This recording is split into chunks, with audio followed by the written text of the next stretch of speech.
The Halli Casser-Jayne Show airs Wednesdays, 3 p.m. Eastern. The podcast's always available online at hallicasserjayne.com.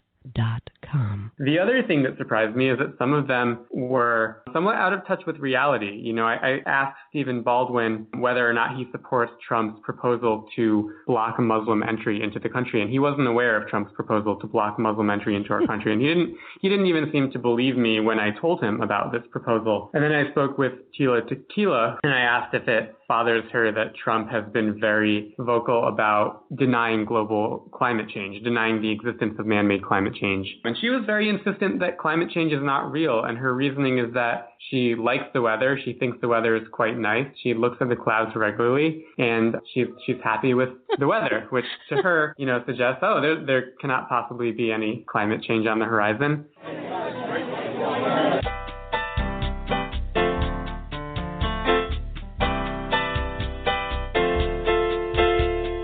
Hollywood, reality, an oxymoron. Today on the Halli Casser-Jayne Show, a look at the Hollywood celebrities who support Donald Trump with Newsweek reporter Zach Schonfeld. But we begin with a conversation with the co-authors of one of the most talked about books of the season, Stephanie Dray and Laura Kamoie, authors of America's First Daughter, the very real story of Martha Patsy Jefferson Randolph, President Thomas Jefferson's eldest daughter. But first, welcome. I am your host, Halli Casser-Jayne. The Halli Casser-Jayne Show is brought to you by Audible.com, a leading provider of spoken audio information and entertainment. Get a free audiobook and 30-day trial today by visiting my website at hallicasserjayne.com and clicking on the Audible.com icon for your free book. Hey, what's more fun than a free book? And while you're there, explore our ads and support the show with a click on the links. We want to welcome our new partner, our favorite store, the finest in offering gourmet foods, Dean and DeLuca. And remember, the Halli Casser-Jayne Show is always available online at hallicasserjayne.com and a host of venues including Stitcher.com, Spreaker.com, TuneIn Radio, iTunes, Blog Talk Radio, on the iHeartRadio network, and at our newest home on Google Play Music.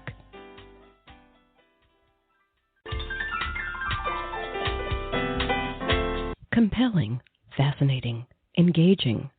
3 words that describe one of the most anticipated books of the literary season.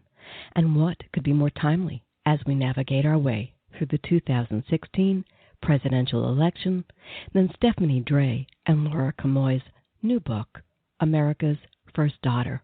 Richly researched, drawing from thousands of letters and original sources, the authors reveal the true story of Martha Patsy Jefferson Randolph, America's third president, Thomas Jefferson's eldest daughter. As we watch Hillary Clinton steer her way along the lane in the hope of breaking the long hold held by the good old boys on the American presidency, Patsy Jefferson's life seems all the more relevant. She was one of the most influential women in American history, not only the progeny of a founding father and the woman who held his secrets close to her heart, but a key player in the shaping of our nation's legacy. And her story is one seldom told until now in this sweeping family saga. Let's talk. I have got to tell you, you have written one heck of a book. I told you before we went on air, I haven't slept because I actually did stay up the whole night reading this thing. I mean, savoring every word of it. It's so engaging. But before we get into it, how did you get the idea to write this thing? And together, and why did you choose to write it as fiction? There's a lot out there. Let me go. Laura, you want to pick that up first? Yeah, so I'll start with that. Our inspiration for the book was initially classes that I was teaching as a professor at the United States Naval Academy. I was a history professor there for about 9 years, and I was teaching senior seminars with history major midshipmen on Thomas Jefferson. Stephanie and I were at a writing conference together. We were already very good friends, and I was telling her about these classes. We were talking about how fascinating Jefferson is and how so much about him has already been written. But as we were talking, we realized it was something that neither of us could think that much had been written about, and that was his daughters.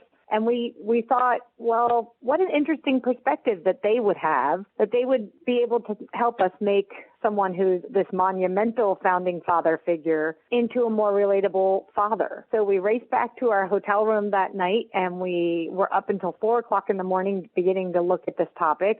And just that very night, we decided to do it and to do it together. Doing it together. How do you collaborate writing something like this? First of all, the book is like 500 and something pages, small print. It's delicious.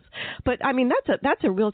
How did you coordinate that? Talk to me, Laura. Well, we plotted the whole thing together. So we had a shared vision from the very beginning of what the story was, of who Patsy was, and of what she wanted. We started initially by writing back-to-back chapters. We would actually have Google's email video chat open so that we could talk to each other live while we were working. She would write one chapter, I would write the other, and then at the end of the day, we would trade them and we would revise them freely. So in the end, there was no part of the book that we both hadn't touched and really, made not just Stephanie's voice or my voice, but Patsy's voice, in a seamless kind of a way. Okay. And Stephanie, you have something to put into that 2 cents? I would say Laura covered it very well, but I would say that we started out trying to use Google Docs and being collaborative, and the book became so complicated and so big that we broke it. And so we had to, really be creative about how we handled the technical aspect of it. Absolutely fascinating that you could do that. There's very few times that you see that kind of writing going on these days. I think of Fern Michael. That's a husband and wife couple, right, who do that kind of work. Talk to me about this. From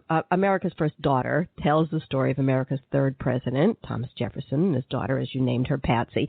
Give us an overview of their relationship and how Patsy became such a powerful force in Jefferson's life and career. Patsy's mother, Jefferson's wife, Martha, died when Patsy was 9 years old. And Jefferson was thrown into such a state of grief that we might even call it suicidal grief now. And at the time, he was so upset, really the only person whose company he could stand was his 9-year-old daughter. And she was with him as he was pacing, as he was working through his grief. They went on long horse rides together alone in the woods. And this seems to have forged them together. They had an unbreakable bond from that point on. She was his constant companion, and he relied on her for the rest of his life as she did on him. You come through enormous amounts of material. Now, I've been to Monticello a number of times and done a lot of shows on it because it's a fascination of mine to begin with. And so I know how much there is out there on this. But even after you turned the manuscript in, more came out? And you had to do rewrites? What's the story with that? It did. This was such a fun moment in the process of working on this book. We had always been it was always about the letters. We did,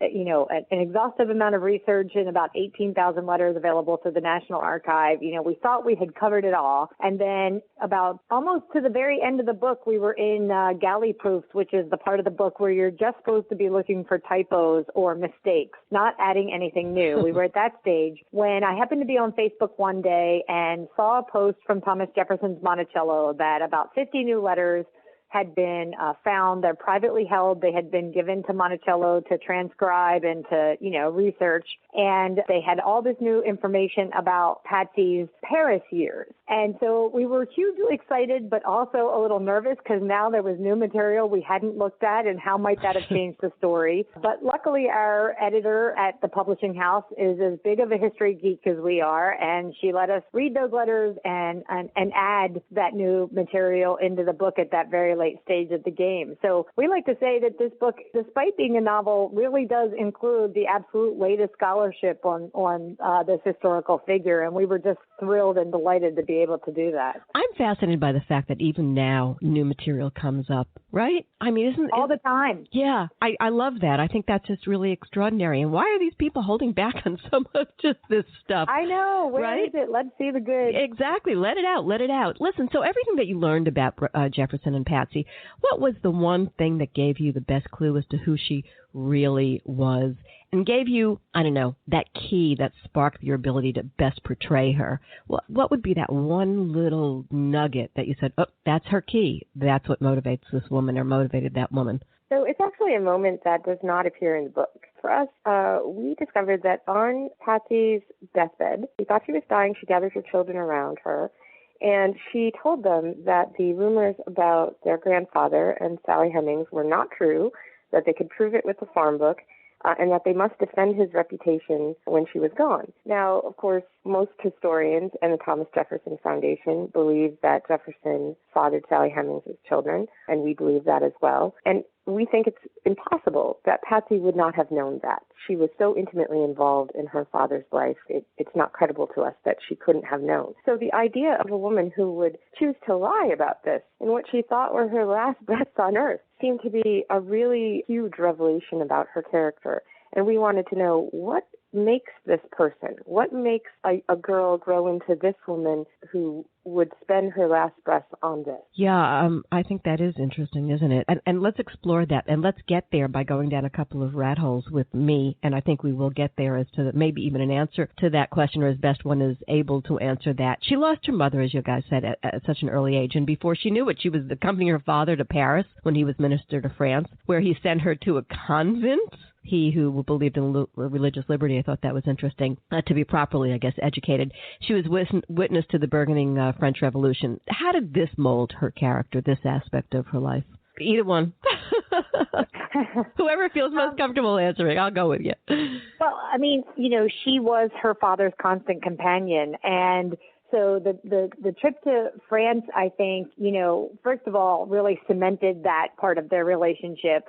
And I think the experience in France really shaped her in a couple of different ways. One was that in seeing the opening moments of the French Revolution and all of the things that were being discussed and philosophized about and what have you, I think it shapes how she thinks about the world. And in some ways, she's a more, liberal, but not in today's political sense, liberal in the 18th century Enlightenment sense, more concerned about the opportunity and the equality that people have. I think in some ways she was more liberal than him, and it was because her formative moments were in this incredible intellectual and philosophical moment of the Enlightenment and the French Revolution. And it's also the moment for her when she falls in love for the first time. She meets William Short, who is her father's protege and his assistant secretary while Jefferson is minister of France. And that relationship with William Short really becomes a touchstone relationship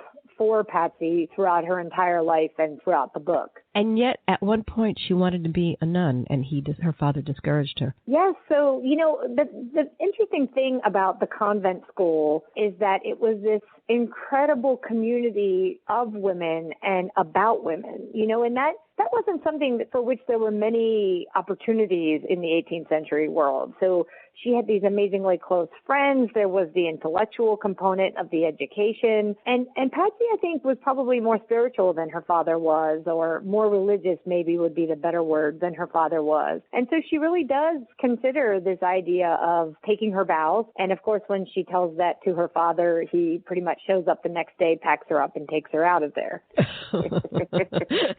For a lot of different reasons, I'm sure.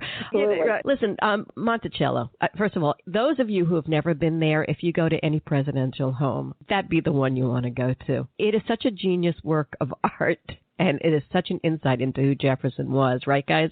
I mean, just an extraordinary. It's one of my most favorite places, and I can't tell you how many times I go there. But that being said, to me, it's a character in their life story. And I thought you guys might want to talk about the fact that it is such a character in the life story. So Monticello is Jefferson's life work other than his political life. He is constantly tinkering with Monticello, improving it. He's coming up with new innovations, right down to little zigzag drainage under the terrace to collect water. And we really thought that this was a marvelous metaphor for Jefferson. Jefferson is never satisfied and always trying to improve upon the world, whether it's his home or his nation. And so it does become a character in the book in that it's Patsy's home and Jefferson's home, but it's also so symbolic of the life that they lived and what they were trying to accomplish. While we have the opening here to talk about this, I do want to talk about the fact that at the end of the day, he was impoverished and he actually lost Monticello. Can we just refer to that? Because I think that's also interesting. Yeah, so he was really under a lot of financial strain almost from his days in France. One of the interesting things about those early political and diplomatic positions was that you were expected to foot the bill for a lot of what you needed to do those positions yourself. So from some of his earliest days, he's battling these debt issues. And they just escalate over the course of his life, some of which just from the way that he and they lived their lives, and some of which from making loans and things to people who weren't able to then repay them. And so when Jefferson dies in 1826, Monticello is very heavily encumbered with debt, and the family knows that they won't be able to keep it. There are actually some sort of last-ditch efforts to either hold a lottery to raise money to keep it, or, some other schemes are considered as well. But ultimately, it is sold out of the family by 1829 or 1830, and they're not able to hold on to it. And, that was a very difficult thing for Patsy, who survives her father, of course, and who sees it as, as you said, it's a character in the book, and I absolutely agree. And for her, too, it's also a physical sort of embodiment of him and his ideals. So letting it go for her is a very difficult thing. Oh, amazing. Can you imagine? Because so much of everything was tied up in that place. It was always where it was refuge. It was everything. That must have been so difficult. Oh, absolutely. I want to ask you a question about Jefferson. Was he fair to his daughter? Did she have a good father or a selfish father? And was he right to lean on her as he did after his wife's death, putting her in the role of wife, mother, political advisor, even making her a de facto first lady? And let me complicate that question by also asking, did Patsy have a choice considering the time she lived in? This is really one of the lovely arcs that unfolds in the book and in our research, is that when you look at Jefferson as a young father, right after he loses his wife, he is not a particularly warm dad. He's a single dad, and he's struggling. He is trying to raise 3 little girls in a time when fathers don't do that. He had promised his wife on her deathbed that he would not remarry, so he's coming to terms with the fact that he's the only parent for these children. And he is grieving, and he is selfish, and he's a little bit cold. And then as he gets older, you start to see the change, and I think because of his daughters. His youngest daughter, Polly, challenges him a lot, and he has to try to figure out, how do I make this little girl happy? Does she like dolls? What do I do? And, we see this progression of Jefferson as a father and a grandfather. He's a wonderful grandfather. He's very kind. And so when we think about how he is with Patsy, I think it's important to realize that they grew together. And sometimes while we were writing the book, we would get a little frustrated with Jefferson, like you brought up the convent situation. He yanked her out of the convent. I don't think she had much of a choice about that, although Jefferson never said you cannot go. The historical record is clear that he never forbade her, but he didn't think he had to. When he said that, something would not please him, his daughter would do what he wanted her to do. And we would get frustrated with that and think to ourselves, why can't he let her live the life that she wants to live? But in retrospect, if she had stayed behind in that convent, she would have been caught up in the French Revolution, because that specific convent was targeted. And he wouldn't have been able to protect her, and she wouldn't have been a part of his life. And truthfully, almost nothing Jefferson accomplished could have been accomplished without her. So I guess I'd have to come down on the side that we're glad that they leaned on each other, because ultimately it was good for our nation. Well, I think that your answer is interesting, because they leaned on each other. It wasn't him leaning too much on her, right? Oh, well, I think he leaned a lot on her, and we really focus on that part. But the truth is that she depended on him for most of her adult life to raise her family, because her husband could not provide for them or for her. Okay, let's talk about that marriage. She eventually married her third cousin, Thomas Randolph Jr. They had 11 surviving children. 11 children, guys. Oh, ouch. All as she served her father. Yet she lived most of her life at Monticello. And she's buried next to her father and her husband. More to her father? Is that? Talk to me. Yeah, so, Thomas Randolph Jr. was an interesting character in the book for us. We knew how he turned out later in life, that he had a drinking problem, that he very likely had some mental health issues, and that their relationship became quite combative and difficult and strained. And so we were all set to not like him as a character. But when we wrote young Tom, he appears much more sympathetically, because he comes from a very difficult, strained family relationship, especially with his father. And I think you feel some real sympathy for the things that the father does to Tom and Tom's brothers and sisters. And I think that so early in the relationship, you are very hopeful that this will be a good thing. And as it deteriorates, Patsy, chooses her father again and again over her husband. And that is, in fact, part of the strain between her and her husband. But by the time Jefferson's presidency presidency is completed in 1808, she returns to Monticello to live there and proceeds to live as the mistress of Monticello for the rest of her life, despite long periods of time where Tom does not live there as well. In fact, there's one period where Tom is elected to be governor of Virginia, and she does, for a brief period of time, travel to Richmond to serve as his first lady, but not for all of his administration. She remains for much of that at Monticello. And then at the end of his life, when Tom is a quite sick man, she brings him back to Monticello to nurse him and in his final days, and for his children to be near him in his final days. And I thought that spoke a lot, too, to the strength of her character. Yes. And so, it was a very interesting marital relationship. And it goes back to the thing that we talked about earlier about women's choices. Your decision of who to marry was one of your most important decisions that you could make in your life, because it shaped so much about what the rest of your life would be. And in Patsy's case, marrying Tom was filled with a lot of challenges, and it was just one more way in which Patsy was shown to be an incredibly strong woman. Did she realize how important her father was in history, even in those early years of the nation?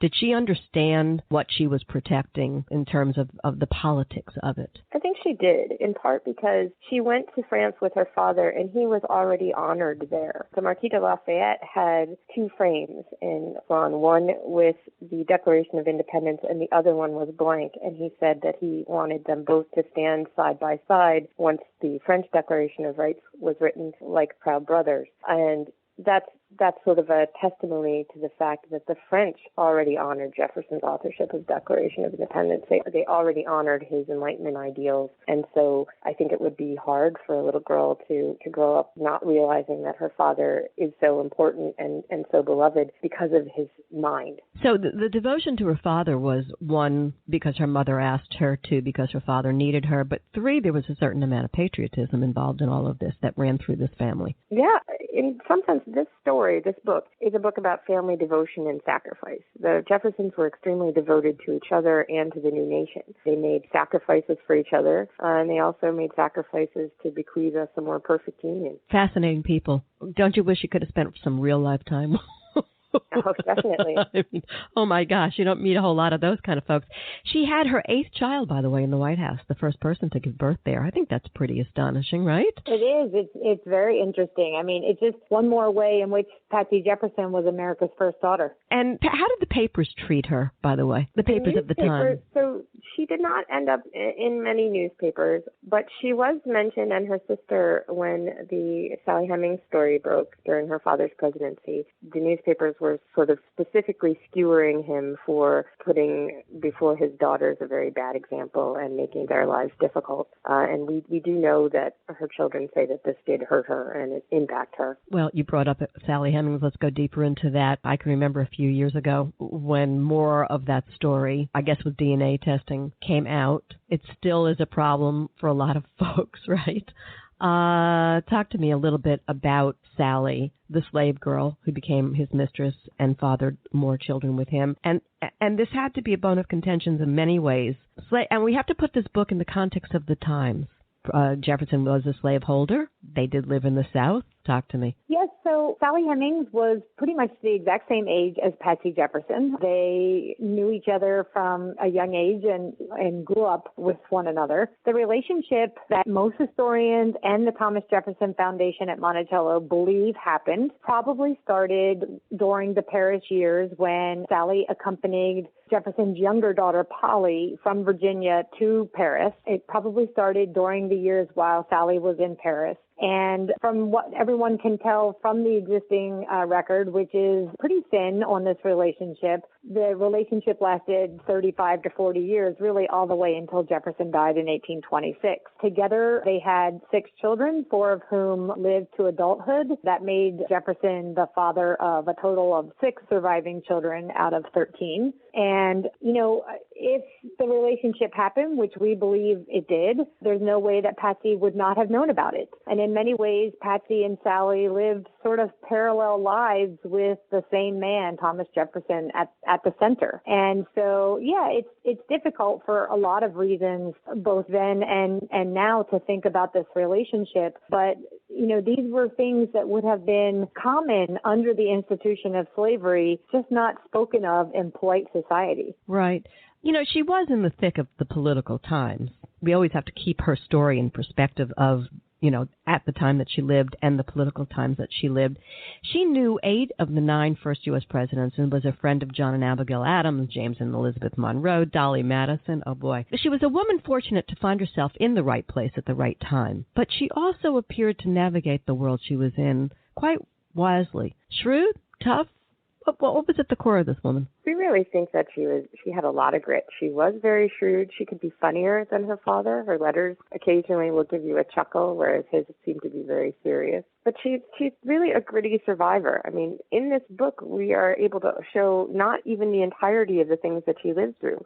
But what we will show, or what we do show, is that she survived 3 wars, an infamous murder case, there was a stabbing, there's marital abuse, there's duels, and scandals galore, not to mention the appearance of all these most important figures of the day. So she was really an astonishingly resilient woman, and we've sometimes found her quite inspiring. And here's a fascinating truth. A great deal of what we know about Thomas Jefferson is what Patsy wanted us to know. You want to pick that up? Yes, so when Thomas Jefferson dies in 1826, the project of editing his letters for posterity falls to Patsy and her children. It's about a 2.5 to 3 year long process, and there are obvious gaps in what letters have survived to us down to this day. And we can tell that both because Jefferson made and kept copies of his letters, and also because he was a very meticulous record keeper, and he had books that showed his incoming and outgoing letters. So you can actually see where there are gaps in the records that still remain. And we posit, and this was not an unusual thing for people, particularly the families of famous people to do, that they went through the letters and they took out anything that was controversial or sensitive or particularly personal or possibly scandalous or that might paint someone in a bad light. And so we posit that Patsy was at the helm of this project, and so everything that we know about Jefferson is what she literally allowed us to know by not burning those letters. And I want to look at this from 2 points of view, because there's Patsy, the daughter, who's shaping her daddy's legacy and the family legacy for her children and grandchildren to come and as you go down. And then there's Patsy, clearly aware of her father's political legacy too, correct? And I think those things were 2 things she had to walk through her whole life that most of us don't. For sure. And, the significance of her editing his papers, beyond the fact that it was an incredibly difficult endeavor, is that Jefferson is the author of our independence. So the way we think about ourselves is in large part the way we think about him. So by editing his papers, she's not just defining his legacy, she's also defining ours. And Right. That's what made her so fascinating to us. Absolutely, no question. So at the end of the day, Patsy's story begs a question, that's pretty contemporary. It's not just her issue, which is what we must ask of ourselves in terms of our relationship to our parents. I was thinking, I just lost my mom and, went through a couple of years of, what do you got to do here? What's your responsibility? How much do you give of your own? I can understand, her moments in life when she had to think, do I put my kids first? Do I put my husband first? Do I put my own life first? Nope, there's dad, and there's dad, the patriot, and there's dad, my daddy. So I think that she's a great role model for all of us to look at in our own lives these many years later, 200 and something years. Amazing. Time flies, right? Did she sacrifice too much for her dad, or who, in one sense, loved his country more than he loved his family? Talk to me. Yeah, I think that if you're asking the question, did she sacrifice too much, Patsy would probably say no, because what wouldn't you do for the people in your life that you care for the most? My mother was responsible for taking care of her mother towards the ending years of her life, and that was the major thing that she was doing, and it's such a powerful story because it's such a relatable story. How many of us are taking care of aging parents? That is something that so many Americans and people around the world, frankly, frankly, can relate to that. And so I think Patsy did what she thought needed to be done. And I don't think she probably had many regrets about those things because, you know, her father always came first. At the end of the day, did you love her, like her, hate her? Want to shoot her? I think we felt all of these emotions for her. There were many things in the book that she did that, well, and in history, that would make us, you know, shake our heads. We would be very frustrated with her. But ultimately, I think we could come away only with profound respect for her. I've been speaking with Stephanie Dray and Laura Kamoie, co-authors of America's First Daughter, by way of William Morrow, an imprint of HarperCollins. For more information on the book, visit americasfirstdaughter.com. You are listening to the Halli Casser-Jayne Show.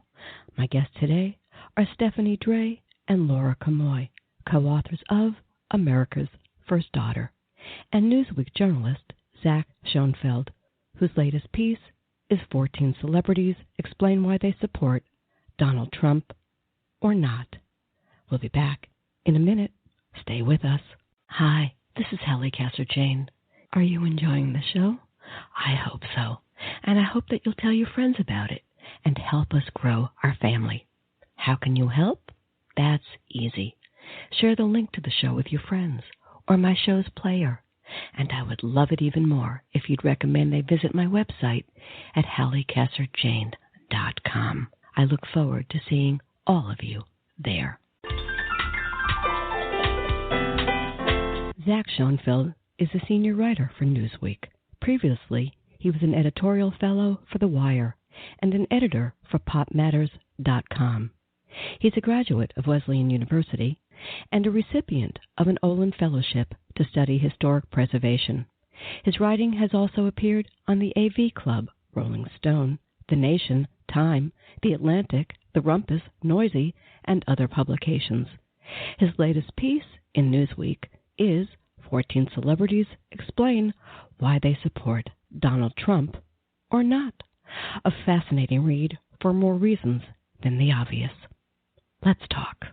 So Zach, Mr. Fabulous culture writer, by the way, celebs and their political points of view. Should we care or should we not? Or are their views an insight into how we all think or not? What's your take on celebs? I'm not sure if their views are an insight on what we all think, but I think that we need to care because, you know, some of them have quite a bit of influence, and especially the ones who are active online, who are active on social media, they have sway with their thousands or hundreds of thousands or millions of fans. And I think that we're seeing that more and more, you know, in the age of celebrity. We're seeing more and more people like Katy Perry are following Hillary Clinton around the campaign, and then people like Susan Sarandon and Mark Ruffalo have been stumping for Bernie Sanders. I didn't focus on any of those people. I was more curious about what would cause a celebrity to come out in favor of Donald Trump. And it was pretty surprising when I talked to some of these people. I was going to ask you, do I detect, I don't know what, you'd be surprised that anybody would come out for Trump or just a celebrity? Sure, I'm surprised. Well, no, I'm not surprised that anybody would come out in support of Trump. I think that he's tapped into a very potent sort of anger and alienation among Americans, mostly white Americans, who are angry, who resent, you know, immigrants and who resent Muslims. And I think that has been a major key to his rise. But I'm more surprised when, you know, celebrities who have quite a bit of money, who are doing well for themselves, who work in diverse industries. Hollywood is known to be quite liberal. Hollywood has always leaned left for as long as we can remember. And when celebrities come out in support of Trump, that's interesting to me. That certainly seems like an outlier from the norm. Yeah, I hear that. So listen, 14 celebrities. That's included in the list of celebrities, famous and infamous, by the way. Let me throw out a couple of them.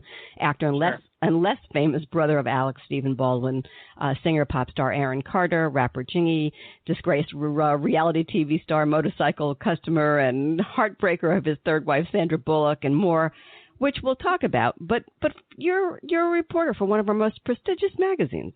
I love Newsweek. It is one of my favorite, and I do. How did you I don't know, how did you even take on this assignment? Was it yours? Did you get it from your political editor? Was this how did this even come to be? It was my idea, and I wanted to, my initial idea was actually pretty different. I wanted to write about what it's like to be a Trump supporter in Hollywood and what sort of, I don't know if I want to use the word discrimination, but are these actors and actresses made to be uncomfortable in Hollywood? You know, for instance, the actor James Woods has been very vocal on Twitter about his conservative views, and he said that because he's been so angry about Obama and he's gone against the Hollywood liberal bubble, he feels like he won't ever work in Hollywood again. So I was asking these celebrities, you know, do you worry that coming out in support of Trump will hurt your career? Do you worry about how your fans will react? And I found that most of them didn't care. You know, they believe they want to come out in support of their country. They already feel somewhat alienated from liberal culture in Hollywood. And, you know, if this is affecting their career, then they could care less. They really, really believe in Trump's message. The other thing that surprised me is that some of them were somewhat out of touch with reality. You know, I asked Stephen Baldwin whether or not he supports Trump's proposal to block a Muslim entry into the country, and he wasn't aware of Trump's proposal to block Muslim entry into our country, and he didn't even seem to believe me when I told him about this proposal. And then I spoke with Tila Tequila, who you might know her from her reality TV ventures, and I asked if it bothers her that Trump has been very vocal about denying global climate change, denying the existence of man-made climate change. And she was very insistent that climate change is not real, and her reasoning is that she likes the weather. She thinks the weather is quite nice. She looks at the clouds regularly, and she's happy with the weather, which to her, you know, suggests, there cannot possibly be any climate change on the horizon. So that was interesting to me. That was very interesting to me. I'll bet that was. Let me stop you for a second. I want to know how you picked who you were going to talk to. Was it the ones who you already knew that had come out in favor of Trump, or you went searching for people, or what? How did you get that? That's right. There have been a lot of listicles and slideshows published that are just, you know, lists of celebrities who've come out in support of Trump. I went through one by one. I reached out to virtually every celebrity that you could find listed on these slideshows. And I reached out to their publicists, I reached out to their managers, and I said, look, I'd like to talk to you. I'd like to hear about what brings you to Trump. Many of them got back to me and were happy to talk to me. Some of them were not. Some of them said no. And yeah, that's how it came about. And here's something that you say that the celebrities don't fit into the rap sheet. That's the typical Trump voter. And I want to punctuate that. But I also, there's something you just said, a certain ignorance was discovered there. And that fascinates me, too, because that if we put them out there because we know that people will listen to them, but yet they're ignorant, we do have to point out that they're ignorant on some of these topics, right? Yes? I certainly think so. And I know that the reaction to my article among Trump supporters has been, you know, to call me a biased and, you know, right. to say that I have a liberal agenda. But I do think that there's a distinction between, you know, having a liberal agenda and, you know, calling a myth or pointing out that a supporter might be completely out of touch with a proposal that, you know, Donald Trump actually has put forward. And if so it's interesting to me that some of Donald Trump's high-profile supporters, you know, have a somewhat confused idea of what Donald Trump actually stands for. And I bet, you know, I think if you went on this other side, you might find the same thing. You know, find Bernie supporters that may not. So I think it's there on and you know everywhere. Sure, I think misinformation is not a partisan problem in our country. I think all sorts of voters are very confused. Exactly. And I think that's good.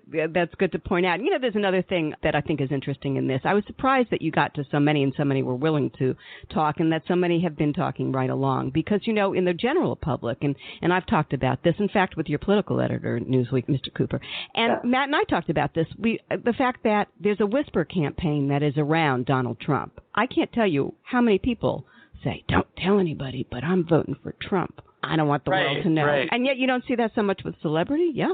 Well, you know, Stephen Baldwin told me that he believes that that Hollywood is not as liberal as we believe it to. He believes that there's sort of a silent majority of people in show business supporting Trump.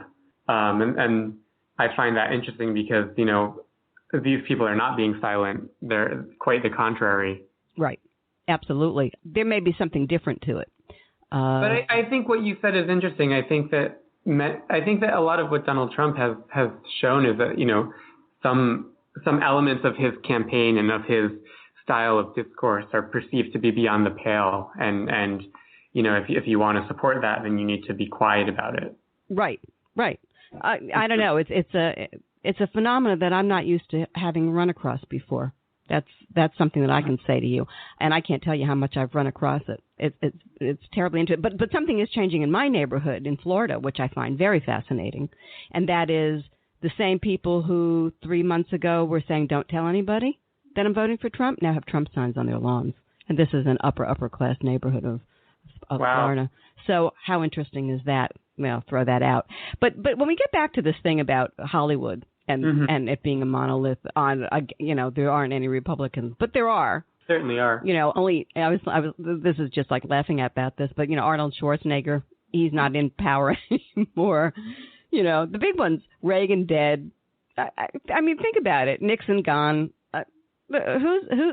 That's Hollywood. Now, all these rappers we're going to talk about in a minute, they're not necessarily Hollywood. They could be New York. Right. Be New York too. But I do think that there is something interesting in that so many people, more people are verbal about this than have been in the past. A sea change. Something's going on, and there's your next article. Look into that. What's going on here? So let's talk about some of these people who you spoke to. I do know some did not want to talk to you directly and had their publicist give you answers or no answer at all, right? So That's correct. Yeah, so you did run across some who weren't willing to go on the record with Newsweek anyway. I did. Who were they? Then there were some who had been reported to be Trump endorsers or who had made tentative statements in the past in support of Trump's campaign, but then their publicist told me, oh, no, actually, he's not supporting any candidate. He's not making any endorsement. For instance, Pete Rose, the baseball player, was widely reported to have endorsed Trump because he sent Trump a baseball that was signed and written with the words "Make America Great Again." And then when I reached out to his representative, he told me, no, Pete Rose is not endorsing any candidate. He didn't endorse Trump. He didn't mean for this baseball to be taken out of context. So that was interesting because Donald Trump himself tweeted out a picture of that baseball, sort of implying that he had won Pete Rose's coveted endorsement. So maybe there's another story here, which is it's become politically incorrect to support Trump. I mean, the politically incorrect guy, now he's running across, it's not politically correct to support him. I mean, that's kind of a weird deal, no? I mean, Have you thought about that? Yeah, well, some of the famous Trump supporters that I spoke to railed against political correctness, which they perceive to be a huge problem. And what they like about Trump is that he is a straight-talking guy, that he says things that you're not supposed to say in campaign discourse. And then the flip side of that is that Trump has also injected some pretty, virulent racism into the presidential race, which usually is a little bit more coded. His supporters see that as something noble, taking a bold stance against political correctness. So let me ask you this. Was there a theme in their answers? Is what Kid Rock said typical? I'm going to quote, I'm digging Trump. I feel like a lot of people, whether you're a Democrat or Republican, feel like if you get Hillary or Bernie or you get Rubio or Cruz or whoever, there's going to be the same, I can't say the whole word. Well, what do you think? Is there a theme here? Sure. I think that one theme that's common among any Trump supporter is a very, very strong resentment for the political class, for the political establishment, if you will. They like that Trump is not a politician. They like that he doesn't have experience in office, and they like that he terrifies members of both political parties. So talk to me, who surprised you most and what they said? Who was the big shocker for you? Was there one? I think they all surprised me in their own ways. Talking to Aaron Carter, the pop singer who was pretty famous about 15 years ago when his older brother was in the Backstreet Boys. Talking to Aaron Carter was interesting because he was very insistent about the fact that voting for Trump is his first vote. It's his first time voting. He's never voted before. He's never felt passionate about a candidate before. And I was surprised that he hasn't been engaged before because he's in his late 20s. And I asked him if he had voted when Obama was running for president, and he said, no, I'm too young. which is not true at all. He's actually 28, and he didn't seem to realize that the voting age is 18.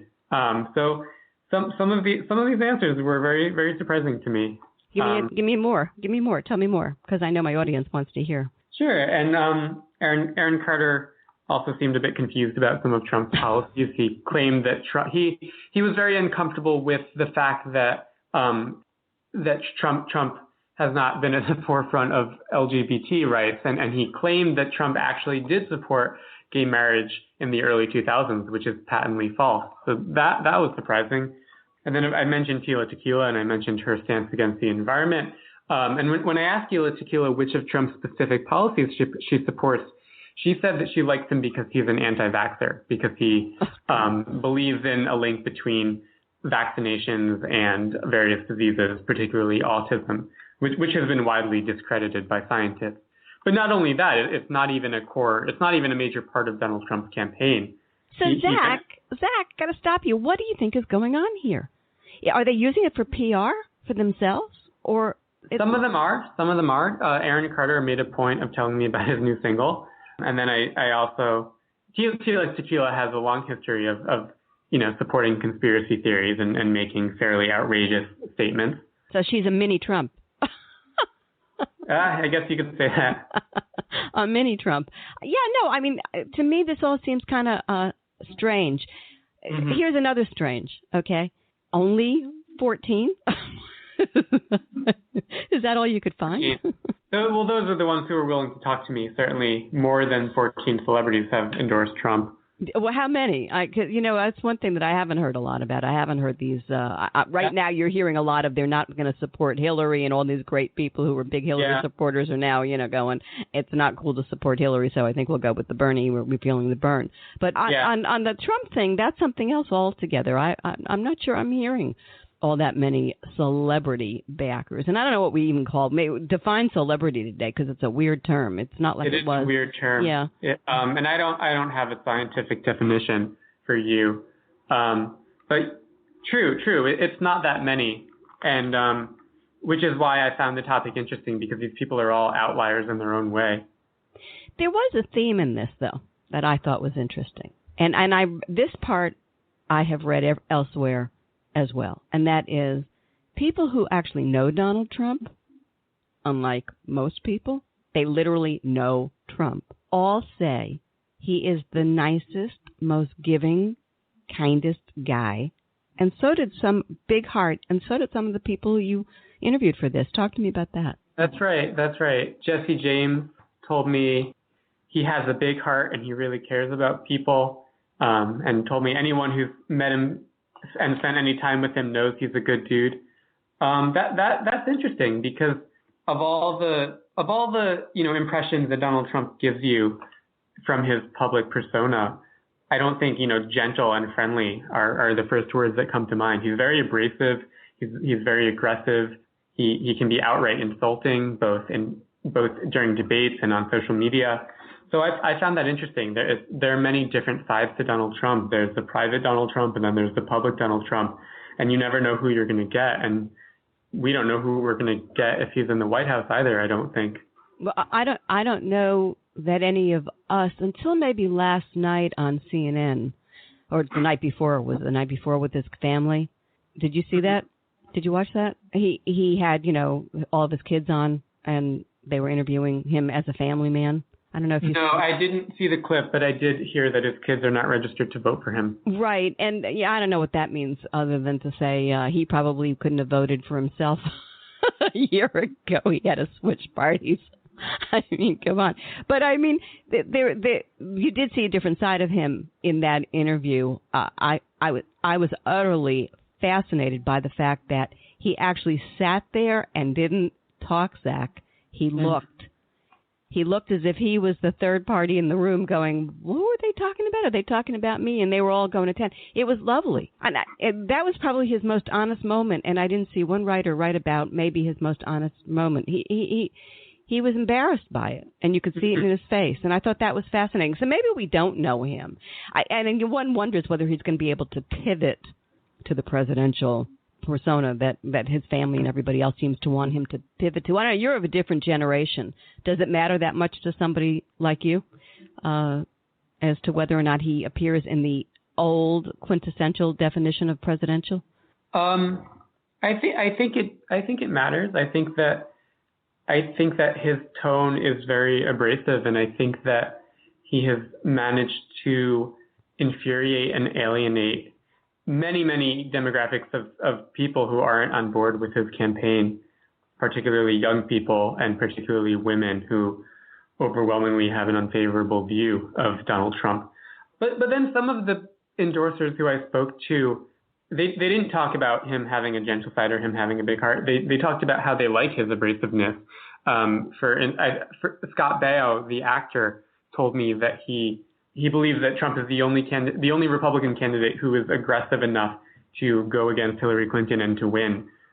He doesn't shy away from attacks. He doesn't shy away from personal attacks, whether he's mocking Marco Rubio or attacking Cruz's wife. He has shown that he has quite an appetite for vitriol on the campaign trail, and that's something that I don't think we've seen before at this level. And some of his supporters really like that. They like that he's unafraid to get dirty, and they like that he will say what he needs to say to win and to discredit his opponent.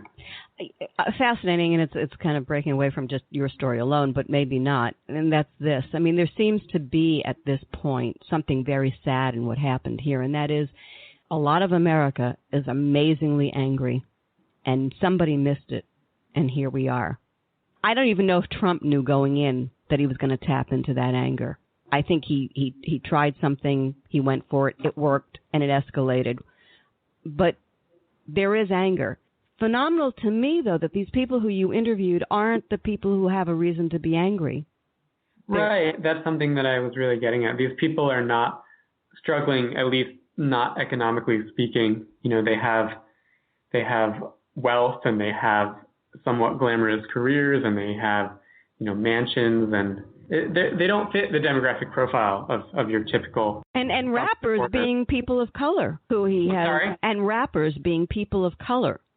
That's true. Although the main rapper that I spoke to is the rapper Chingy, and I haven't gotten to this, but this was an interesting interview because he tweeted a few months ago that he supports Trump, and he tweeted what was widely interpreted to be an endorsement of Trump. But then when I interviewed him, when I got him on the phone, he told me that he told me that he actually didn't know what Trump stood for when he tweeted that, and he since deleted his tweet and has walked back his endorsement.